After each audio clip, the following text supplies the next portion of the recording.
Good morning students. Marshal Rajkumar Sharma, department of botany. आज हम बात करने वाले हैं एक इम्पॉर्टेंट टॉपिक जो कि डीएनए से रिलेटेड ही है और उसका नाम है DNA as genetic material. DNA के बारे में हमने बहुत सारी जानकारियाँ हासिल कर ली है, लेकिन ये टॉपिक थोड़ा सा डिफरेंट इसलिए हो जाता है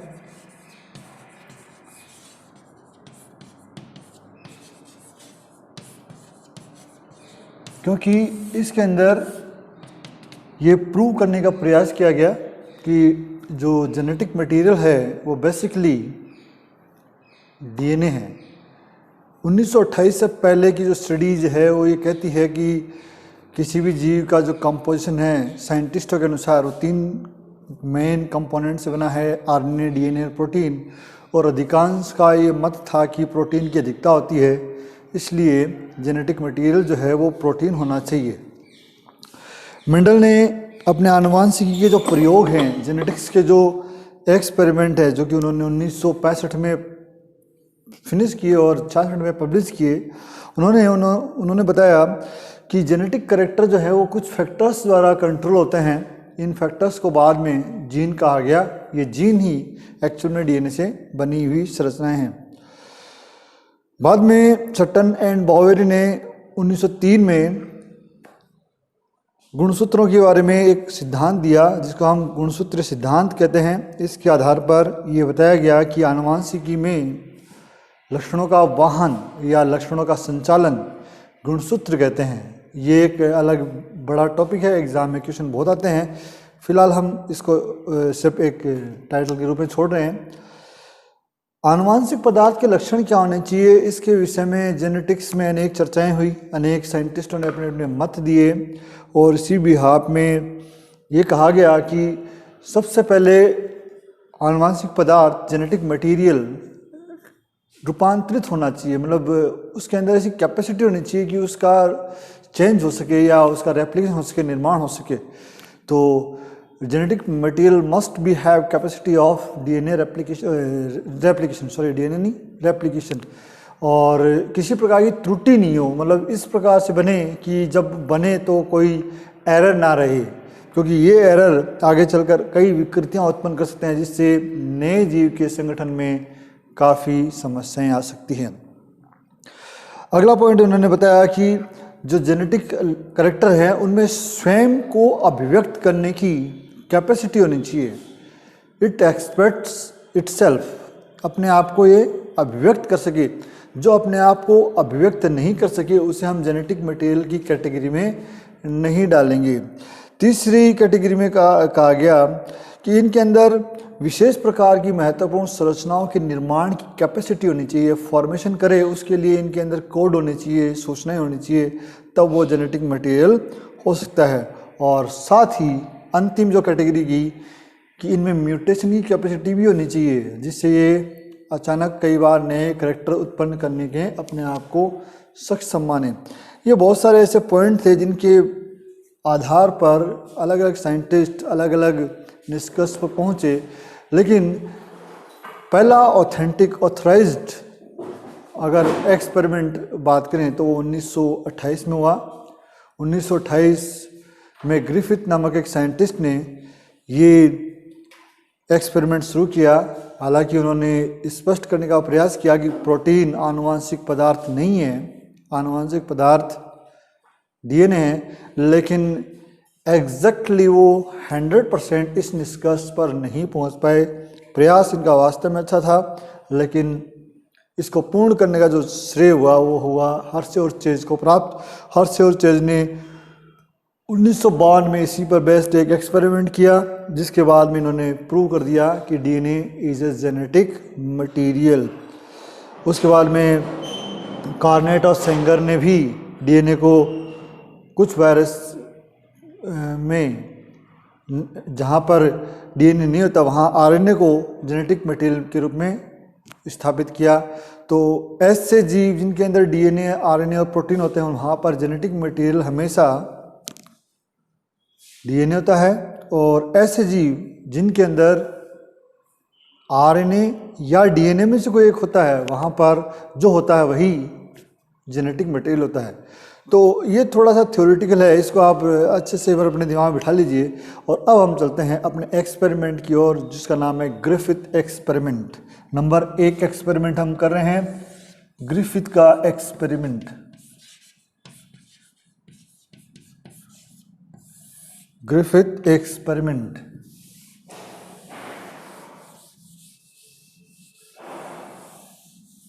ग्रिफिथ एक ब्रिटिश साइंटिस्ट थे जिन्होंने 1928 में ये प्रयोग करने की सोची और स्पष्ट किया कि संभवतः डीएनए एक जेनेटिक मटेरियल है। इन्होंने आनुवांशिक पदार्थ की परिकल्पना स्थापित की और जो एक्सपेरिमेंट किया उसके बारे में हम आपको अभी स्पष्ट करते हैं। सबसे पहले हम बात करते हैं इन्होंने किया क्या। तो सबसे पहले ग्रिफिथ एक्सपेरिमेंट।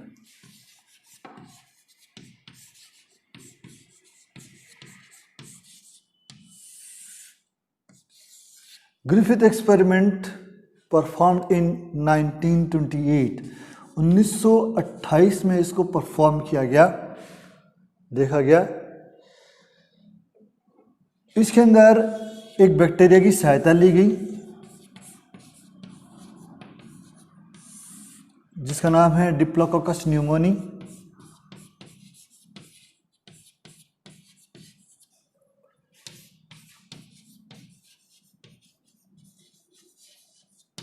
डिप्लोकोकस न्यूमोनी आजकल स्ट्रेप्टोकोकस न्यूमोनी के नाम से भी जाना जाता है। डिप्लोकोकस मतलब 2 गोलार्धों से बना हुआ जीव। इस बैक्टीरिया के इन्होंने 2 स्ट्रेन लिए थे। एक स्ट्रेन जो कि कैप्सुलेटेड है, कैप्सुलेटेड, इसको हम ऐसे डिनोट करेंगे, ये S3 है। एक्चुअल में इसकी जो नेचर है वो लीदल है, घातक है। ये किसी जीव की मृत्यु का कारण हो जाता है। इसका जो दूसरा स्ट्रेन है वो नॉन कैप्सुलेटेड है, नॉन कैप्सुलेटेड, जिसको हम सिंपली इस प्रकार से दिखाएंगे। ये R2 है, ये अघातक है, नॉन लीदल है, अघातक। इन्होंने अपने एक्सपेरिमेंट की शुरुआत की, उनमें जो हेल्पिंग एजेंट लिया, ये कहेगी सहायक जीव लिया, सहायक जीव, वो माइस को चुना, इन्होंने चूहे को चुना।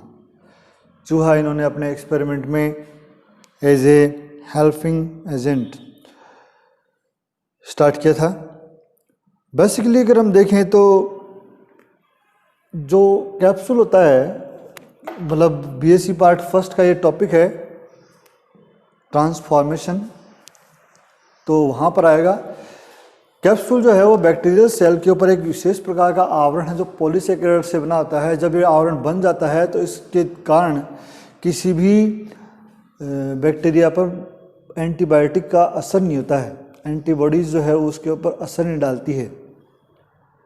तो ये जो हैं वो इसी वजह से मरते नहीं हैं और किसी दूसरे जीव की मृत्यु का कारण होते हैं। यहाँ पर एस फॉर स्मूथ है, स्मूथ इट मीन्स बाहरी जो आवरण है वो चिकना है। कारण क्या है इसका? Capsule, capsulated structure. R for rough है क्योंकि बाहर कैप्सूल नहीं है, रफ स्ट्रक्चर है। और कैप्सूल नहीं होने की वजह से एंटीबायोटिक का इस पर सीधा असर होता है और जीव कोई भी एंटीबायोटिक इसको इजीली किल कर देता है, मार देता है। ग्रिफिथ ने अपने एक्सपेरिमेंट को निम्न प्रकार से डेमोन्स्ट्रेट किया। हम एक एक एक्सपेरिमेंट लेते हैं और देखते हैं, एक एक स्टेप लेते हैं और देखते हैं कि उन्होंने क्या किया और क्या सिद्ध करने का प्रयास किया। बड़ा आसान सा है ये, मेरे हिसाब से कोई दिक्कत नहीं होनी। बीएससी पार्ट फर्स्ट के स्टूडेंट्स को ये मिलने वाला है बैक्टीरिया में, बैक्टीरिया के टॉपिक में, और सेकेंड ईयर में तो है ही है जेनेटिक्स के अंदर। पहले स्टेप नंबर 1, स्टेप 1, स्टेप 1 में इन्होंने माइस लिया और उसे R सेकंड का जो इंजेक्शन है वो इंजेक्ट किया, लगाया।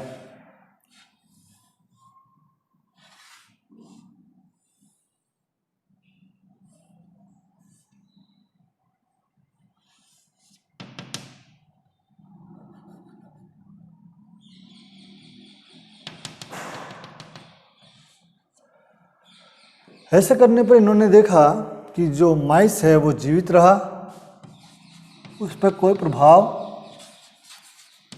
नहीं पड़ा।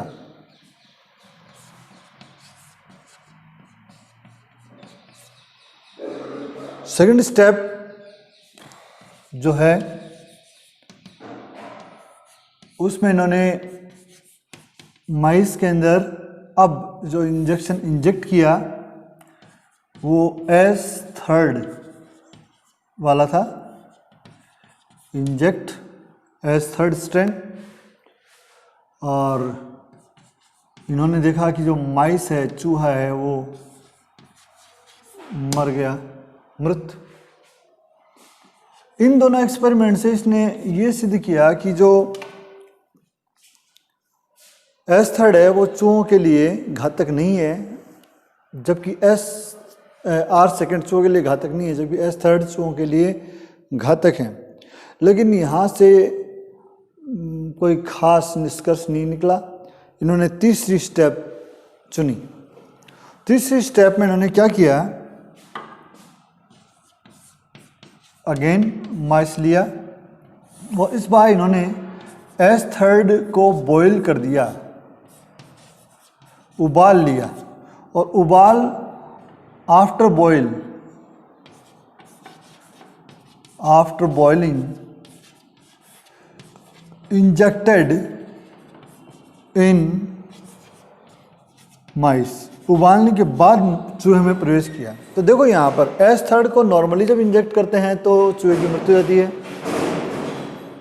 अब इन्होंने उबाल के इंजेक्ट किया तो क्या होने वाला है, देखा कि चूहे पर तो कोई प्रभाव पड़ा ही नहीं, माइस बिकम अलाइव। इट मीन्स उबालने से उसकी जो संक्रमण क्षमता है वो समाप्त हो जाती है, इसीलिए चूहे पर कोई प्रभाव नहीं पड़ा। इन्होंने इस एक्सपेरिमेंट या इस स्टेप द्वारा क्लियर करने का प्रयास किया कि जो भी जेनेटिक एजेंट रहा होगा वो उसको जब हम बॉयल करेंगे तो बॉयल करने से उसकी जो इन्फेक्शियस नेचर है वो समाप्त हो जाती है। अब इन्होंने फोर्थ एंड फाइनल एक्सपेरिमेंट किया स्टेप नंबर 4 के रूप में, और ये बताने का प्रयास किया कि क्या हुआ। अब देखो इन्होंने, ये थोड़ा सा इम्पोर्टेंट भी है, आपको ध्यान से देखना है। इस बार इन्होंने माइस लिया और S3 बॉयल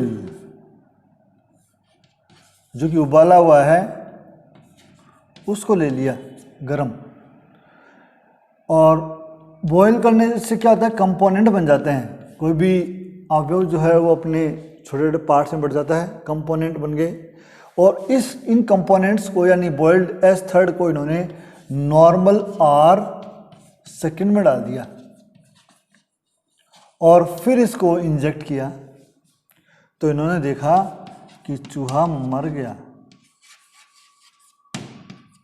अब देखो, आप दोबारा समझना, R सेकंड में इन्फेक्शियस नेचर नहीं है, इसलिए जीव की मृत्यु का कारण नहीं हो सकता। S3 में इन्फेक्शियस नेचर होती है, ये जीव की मृत्यु का कारण होता है। लेकिन कब, जब ये नॉर्मल हो। अगर इसको बॉयल कर लिया जाए तो फिर ये इन्फेक्शियस नेचर छोड़ देता है।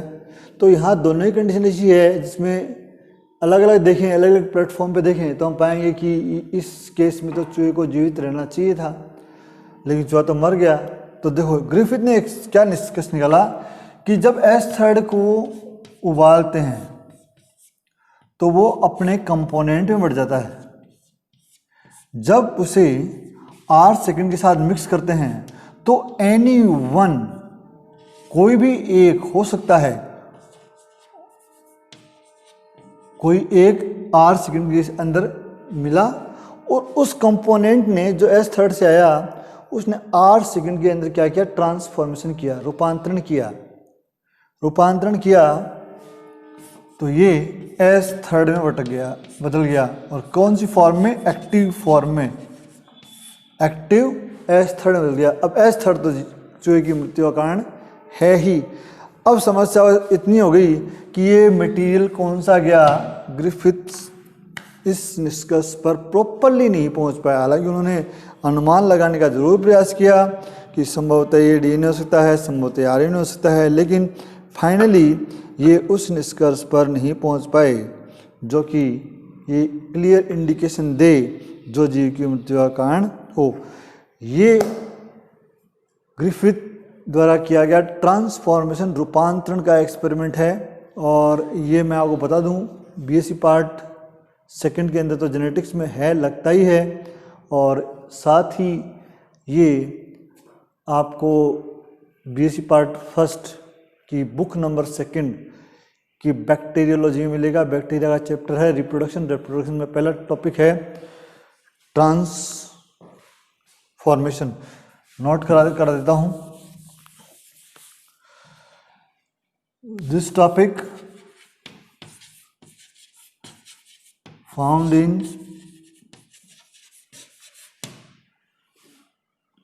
BSc part first bacteria और BSc second genetics। अब थर्ड ईयर में कहाँ मिलेगा ये? थर्ड ईयर में ये जूलॉजी में मिलेगा भाई। थर्ड ईयर के अंदर जो जूलॉजी की बुक है वहाँ पर ये टॉपिक आपको देखने को मिलता है। तो DNA as a genetic material का जो पहला हाफ है वो हमने कवर किया है और आप इस एक्सपेरिमेंट को समझें, एग्जाम में बड़ा इंपॉर्टेंट रहता है। ट्रांसफॉर्मेशन, ट्रांसडक्शन, वहाँ से क्वेश्चन पक्के आते हैं।